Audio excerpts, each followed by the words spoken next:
శశికళకు 10 సంవత్సరాల జైలు శిక్ష, 10,000 జరిమానాతో పాటు 10 ఏళ్లు ఎన్నికల్లో పోటీ చేయాలని చెప్పేసి సుప్రీంకోర్టు వెల్లడించింది. 19 ఏళ్ల నాటి కేసులో వెలువడిన తీర్పు ఇది. జయలలిత శశికళపై అక్రమ ఆస్తులు కలిగి ఉన్నారని సుబ్రహ్మణ్య స్వామి 1996లో కేసు పెట్టడం జరిగింది. ఈ కేసు రీసెంట్గా సుప్రీంకోర్టు తీర్పు ఇచ్చింది. ఈమెను శశికళను దోషిగా చేస్తూ సుప్రీంకోర్టు ఈ తీర్పునిచ్చింది. మిథాలీ రాజ్ నంబర్ 2 భారత మహిళా క్రికెట్ జట్టు కెప్టెన్ మిథాలీ రాజ్ ఐసీసీ మహిళా ర్యాంకింగ్ బ్యాట్స్ ఉమెన్ జాబితాలో 2వ స్థానం దక్కించుకుంది. భూమి లేని కుటుంబాలకు పునరావాసం. 123 జీవో కింద భూసేకరణ ప్రభావిత గ్రామాల్లో అమలు. ఇంటిని కోల్పోతే IAY కింద ఇల్లు కేటాయింపు. ఉద్యోగోపాధి విషయంలోనూ స్పష్టత. వ్యవసాయ కూలి కుటుంబాలకు నెలకు 2,000.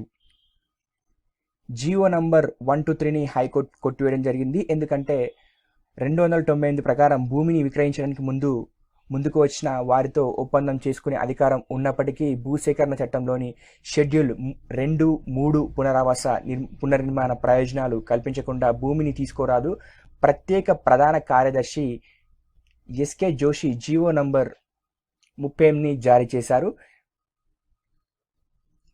అయితే ఇక్కడ గుర్తుంచుకోవాల్సిన విషయం ఏంటంటే జీవో నంబర్ 123ని హైకోర్టు కొట్టివేయడం జరిగింది. దీని బదులు జీవో నంబర్ 38ని విడుదల చేయడం జరిగింది. దీని కింద ఇల్లు లేని వారికి ఇల్లు కల్పిస్తారు. దాంతోపాటు వ్యవసాయ కూలీలు ఎవరైతే ఉంటారో నెలకి 2,000 ఇస్తారు కూడా. 123 జీవో కింద ప్రభావితులైన వారికి మరియు భూమి లేని వారికి గుర్తించడానికి మార్గదర్శకాలు జారీ చేశారు. జీవో నంబర్ 123 జూలై 30న జారీ చేయడం జరిగింది. ఇది తెలంగాణ ప్రభుత్వం 123 జీవోను విడుదల చేసింది. ఇది ఎందుకంటే రిజర్వాయర్ల కోసం భూమిని సేకరించడం కోసం, రిజర్వాయర్లు నిర్మించడానికి భూమిని సేకరించడం కోసం జీవో నంబర్ 123ని తెలంగాణ రాష్ట్ర ప్రభుత్వం జూలై 30న జారీ చేయడం జరిగింది. సినిమాలో భాగంగా జాతీయ గీతం వస్తే నిలబడాల్సిన అవసరం లేదు అని చెప్పేసి సుప్రీంకోర్టు వెల్లడించింది. సినిమా హాల్లో జాతీయ గీతం వస్తే నిలబడాల్సిన అవసరం లేదని చెప్పేసి సుప్రీంకోర్టు ధర్మాసనం వెల్లడించింది.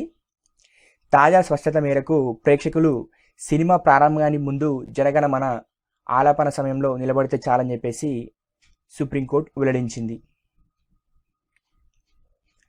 ఆదియోగి విగ్రహం తమిళనాడులోని కోయంబత్తూరుకి నరేంద్ర మోడీ రానున్నారు.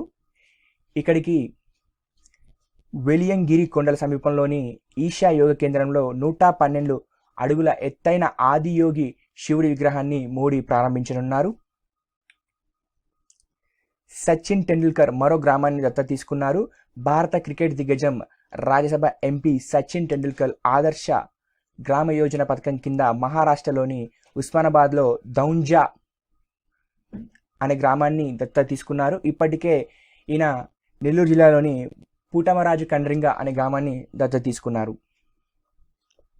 సో ఇంతకుముందు పుట్టమరాజు కండ్రింగ అనే గ్రామాన్ని దత్తత తీసుకున్నారు.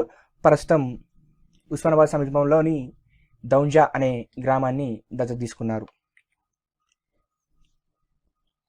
ఈ ఏడాది నుంచే పాఠ్యాంశంగా సైబర్ భద్రత.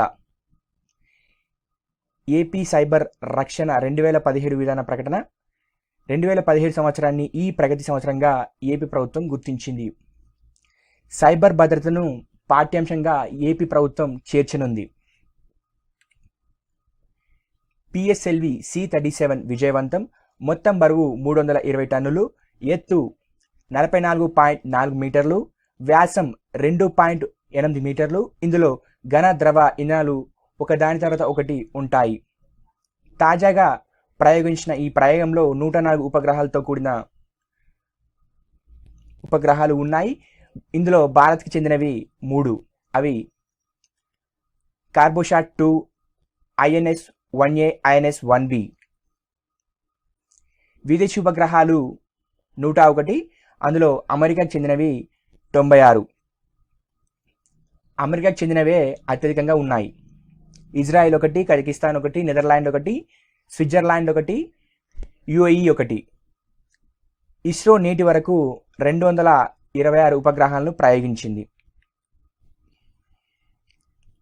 తెలంగాణలో 2 వైమానిక సంస్థలు. వైమానిక విశ్వవిద్యాలయం ఏర్పాటుకు ప్రపంచ ప్రఖ్యాతిగాంచిన ఫ్రాన్స్కి చెందిన క్రాన్ఫీల్డ్తో ఒప్పందం తెలంగాణ ప్రభుత్వం కుదుర్చుకుంది. దీన్ని హైదరాబాద్లో ఏర్పాటు చేయనున్నారు. ఇక్కడ మనం గుర్తుంచుకోవాల్సిన అంశం ఏంటంటే, వైమానిక విశ్వవిద్యాలయం ఏర్పాటుకు తెలంగాణ ప్రభుత్వం క్రాన్ఫీల్డ్ అనే సంస్థతో, ఫ్రాన్స్కు చెందిన క్రాన్ఫీల్డ్ అనే సంస్థతో తెలంగాణ ప్రభుత్వం ఒప్పందం కుదుర్చుకుంది. ఇది హైదరాబాద్లో ఏర్పాటు చేయనున్నారు.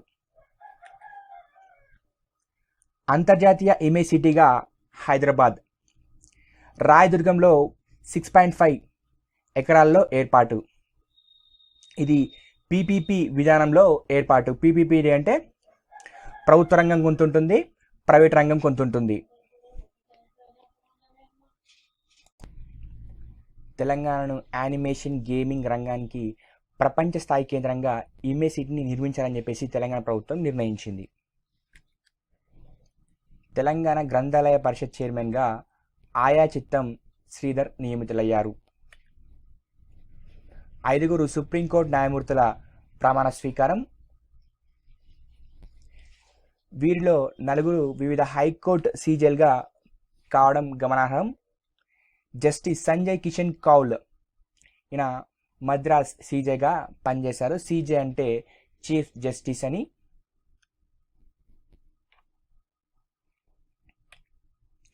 Justice Naveen Sinha Rajasthan CJ. Justice Mohan M Shantanagoudar Kerala CJ. Justice Deepak Gupta Chhattisgarh CJ. Justice Abdul Nazeer Karnataka high court న్యాయమూర్తి.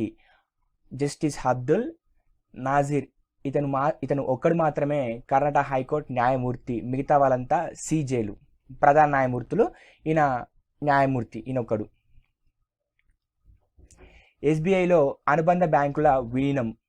ఇందులో విలీనం కాబోతున్న బ్యాంకులు ఒకసారి చూస్తే, state bank of Hyderabad, state bank of Mysore, state bank of Travancore, state bank of Patiala, state bank of Bikaner and Jaipur. దీంతో విలీనం తర్వాత ఎస్బీఐలో ఆస్తి విలువ 30 లక్షల కోట్లు, ఖాతాదారుల సంఖ్య 50 కోట్లు చేరుతుంది. 2008లో మొట్టమొదటిసారిగా స్టేట్ బ్యాంక్ ఆఫ్ సౌరాష్ట్రను విలీనం చేసుకుంది ఎస్బీఐ.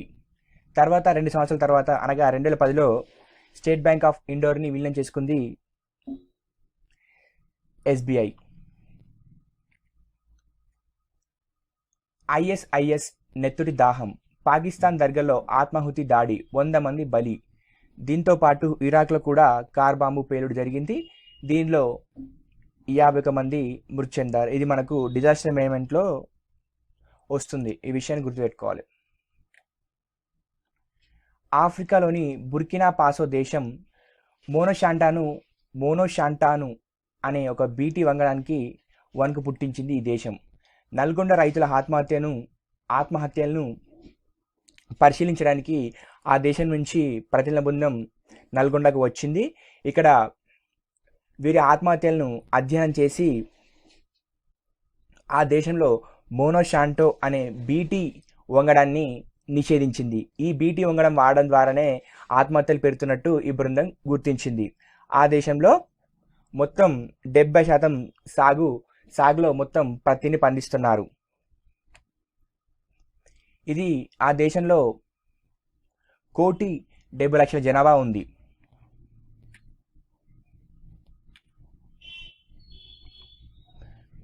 మోనోషాంటా అనేది పత్తి వంగడం. దీని ద్వారానే ఆత్మహత్యలు జరుగుతుందని చెప్పేసి బృందం గుర్తించింది. ఆ దేశంలో బుర్కినా పాసో దేశంలో మోనోషాంటో అనే బీటీ వంగడాన్ని నిషేధించింది. ఈ విషయాన్ని గుర్తుపెట్టుకోవాలి. గర్భిణులకు 6,000 సాయం. ఇది కేంద్రం ప్రకటించింది. దీన్ని 60/40% కేంద్ర రాష్ట్ర ప్రభుత్వాలు భరిస్తాయి. దీంతోపాటు తెలంగాణ రాష్ట్ర ప్రభుత్వం 12,000 ప్రకటించింది. ఇది 3 దఫాలుగా విధిస్తారు. మరొక రాష్ట్రం తమిళనాడు 15,000 ప్రకటించింది. ఇది కూడా 3 దఫాల్లో అమౌంట్ అనేది ఇవ్వడం జరుగుతుంది. ఐటీ హబ్గా విజయవాడ ఇటీవల ప్రారంభించిన 9 కంపెనీలు, 500కు పైగా ఉద్యోగ అవకాశాలు. జూన్ జూలైలో ఏర్పాటు కానున్న మరో 6 కంపెనీలు, ఇంకో 1,850 మందికి ఉపాధి అవకాశాలు లభిస్తాయి. ఇది వరకు వైజాగ్లో ఋషికొండలో 150 ఎకరాల్లో 14 కంపెనీలు ఉన్నాయి. ఆ కంపెనీలు కూడా విజయవాడకు వచ్చే అవకాశం ఉన్నాయి. ఉగాదికి ఆయిల్ ఫామ్ సిద్ధం. దమ్మపేట మండలం అశ్వారావుపేటకు సమీపంలో ఉన్న పరిశ్రమ పనులు శరవేగంగా జరుగుతున్నాయి. మలేషియా సాంకేతిక పరిజ్ఞానంతో ఈ పరిశ్రమ నిర్మాణం జరుగుతుంది. గంటకు 60 టన్నుల గెలను ఇది సిద్ధం చేస్తుంది.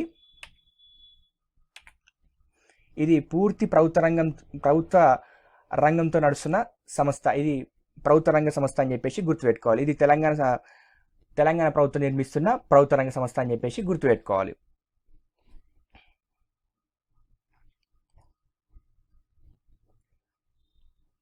ఇక తమిళనాడులో 29 సంవత్సరాల తర్వాత బాల పరీక్ష అనేది జరిగింది.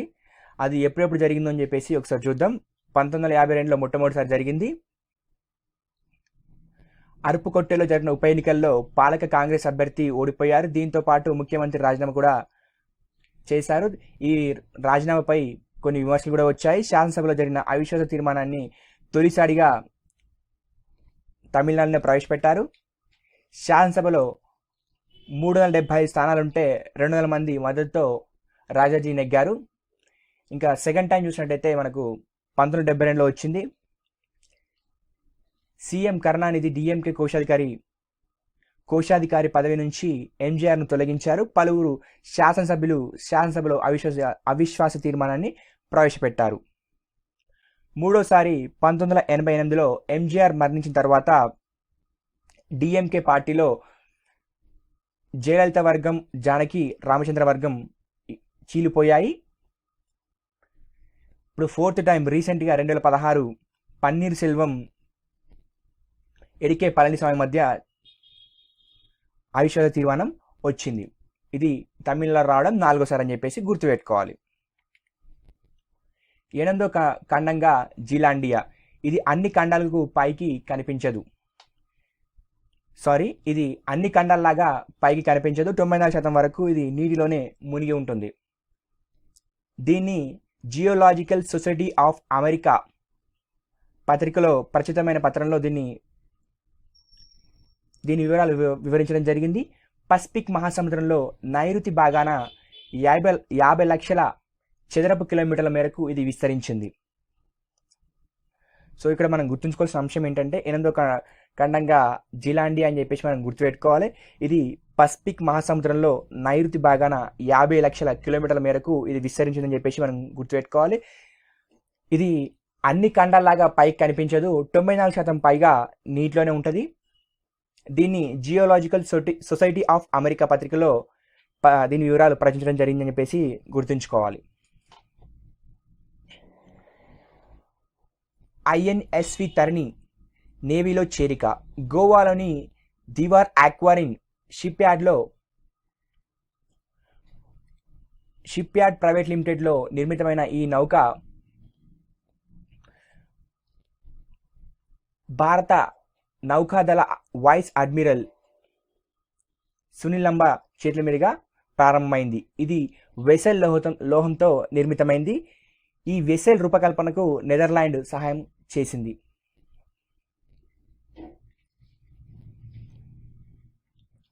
గంగాదేవిపల్లిలో మరో ఘనత. 100% పారిశుద్ధ్యం గల గ్రామం అని గంగాదేవిపల్లికి పేరుంది. ఇది వరంగల్ జిల్లాలో ఉంది. దీంతో పాటు ఉచిత వైఫై గ్రామంగా గంగాదేవిపల్లికి మరో ఘనత సాధించింది. ఇక్కడ ఉచిత వైఫైని స్వేచ్ఛ అనే సంస్థ అందిస్తుంది. జాతీయ పోషకాహార సంస్థ మండే ఎండల నుంచి ఉదయం 11 నుంచి మధ్యాహ్నం 3 గంటల వరకు విటమిన్ డి పుష్కలంగా దొరుకుతుందని చెప్పేసి జాతీయ పోషకాహార సంస్థ వెల్లడించింది. ఈ సంస్థ ఇండియన్ ఫుడ్ కంపోజిషన్ టేబుల్స్ అనే బుక్ను విడుదల చేసింది. జాతీయ పోషకాహార సంస్థ యొక్క ప్రధాన కార్యాలయం హైదరాబాద్లో ఉంది. హిందూ వివాహ బిల్లు 2017 పాక్ సెనెట్ ఆమోదం. దీనిలో బాలబాలికల వివాహ వయసు 18 సంవత్సరాలు అని చెప్పేసి పేర్కొన్నారు. పంజాబ్, బలూచిస్తాన్, ఖైబర్ ప్రావిన్సుల్లో హిందువులకు ఇదే తొలి పర్సనల్ చట్టం.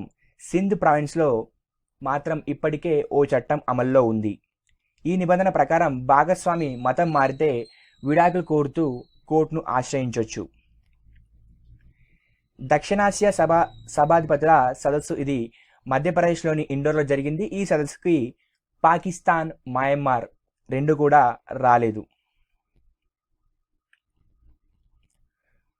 అండమాన్ నికోబార్ దీవుల్లో బరెన్ ద్వీపంలో ఉన్న ఏకైక క్రియాశీల అగ్నిపర్వతం తాజాగా విస్ఫోటనం చెందింది. దాదాపు 150 సంవత్సరాల్లో సుప్తావస్థలో ఉన్న ఈ పర్వతం 1991లో క్రియాశీలమైంది. అప్పటి నుంచి స్తబ్దంగా ఉండగా తాజాగా ఆ అగ్నిపర్వతం లావాను ఎగజిమ్మింది అని చెప్పేసి గోవా కేంద్రంగా ఉన్న సముద్ర అధ్యయన సంస్థ పరిశోధకులు తెలిపారు. అబ్దుల్ కలాం గారి యొక్క చివరి పుస్తకం pathway to together for change. మరొకసారి అబ్దుల్ కలాం గారు రాసిన చివరి పుస్తకం pathway to together for change. ఇందులో చట్టాల పట్ల సమున్నత గౌరవం ఉండాలని చెప్పేసి పేర్కొన్నారు.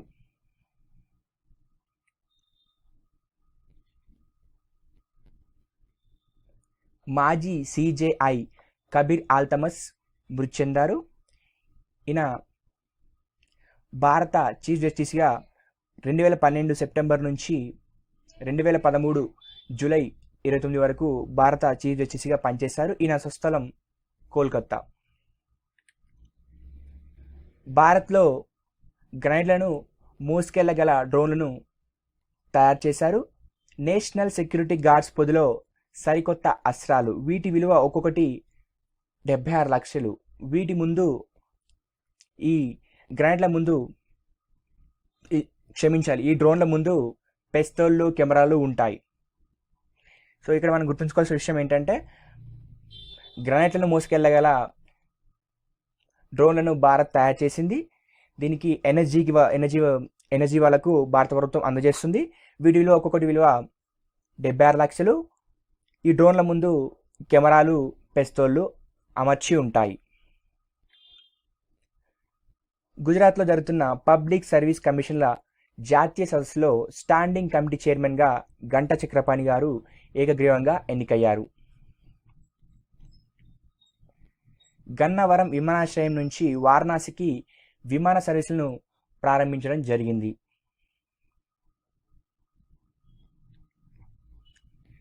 కృష్ణపట్నం తీర భద్రతకు ఆయుష్.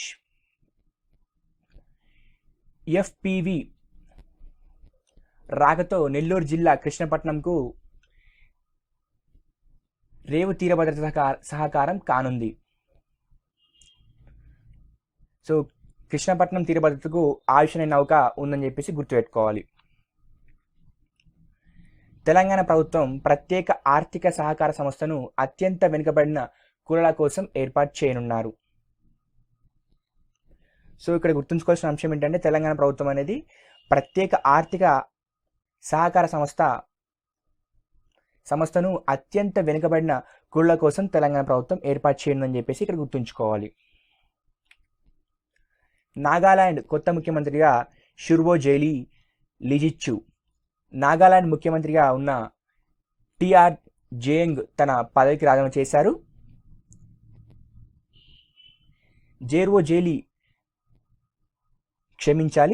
షుర్వోజేలి లిజిచ్చు 1969 నుంచి 8 సార్లు ఎన్నికయ్యారు. ఐపీఎల్ 10వ సీజన్ ఇంగ్లాండ్కు చెందిన ఆల్రౌండర్ బెన్ స్టాక్ 14.5 కోట్లతో చరిత్రలో అత్యధిక ధర పలికిన విదేశీ ఆటగాడిగా రికార్డు సృష్టించారు. ఇతన్ని పూణే సూపర్ జైంట్స్ కొనుగోలు చేసింది. ఇంగ్లాండ్కే చెందిన టైముల్ మిల్స్ 12.5 కోట్లతో బెంగళూరు రాయల్ ఛాలెంజర్స్ కొనుగోలు చేసింది.